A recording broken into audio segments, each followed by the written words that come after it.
क'क्राझाराव जितु रायमनायाव माने सासे बिसि बर' सुबुंखौ गावथारनाय बिनि बेलायाव जोङो दुलाराय बर' फरायसा आफादनिफ्राय जिल्ला आरो दख'राजों सावरायनानै बै गामि एबा जाथाय जानाय जायगासिम जोङो संदाननायनि उनाव जों मिथिनो मोनो सासे फुंखा बसुमतारिया फरेस्ट गार्डफोरनि गुलियाव बिथाङा रुंसारि जाबाय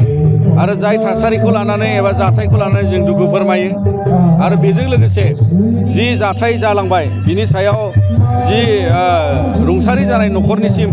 बड'लेण्ड सरकारा फरेस्ट डिपार्टमेन्टआ थोजासे अनसुंथाइ होनांगौ बेखौ जों खावलायो आरो बेजों लोगोसे जाथायनि जि मोनसे जानायनि थासारि बेवहाय माने जोङो गोबां बेले बेजेखौ नुहुरदों आरो बेखायनो बेवहाय नायबिजिरनांगौनि थाखाय जाहाथे सरकारा बेखौ मोनसे गोथों नायबिजिरनायनि थासारि लाबोयो आरो बिनि अनगायै जोङो बेयाव रायजो जानाय आरो बै सरलपारा ओनसोलनि मायनावपुरि आरो फारसेथिंजाय हरै रायमना जि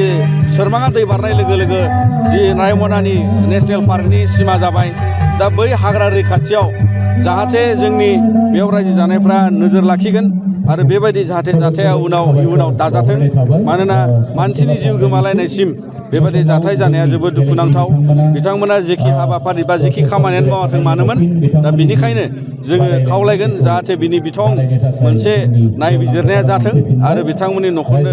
जि क्षतिपुरन एबा कम्पेनसेसन जाहाथे बड'लेण्ड सरकारा गोख्रैनो बिथांमोननो मोनहैयो आरो उननि समाव हाग्रा रैखाथिजों लोगोसे बेबायदि संदाननायाव जाहाथे फरेस्ट डिपार्टमेन्टनि बेबायदि माखासे थासारियाव गोग्लैनाय एबा जाथाया दाजाथों होननानै जों सानो मानोना जोङो दा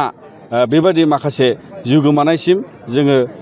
बयबो समाजा सांग्राङै थांनांगोन जाहाथे हाग्रायाबो रैखाथि मोनलाङो जों बेखौ खावलायो।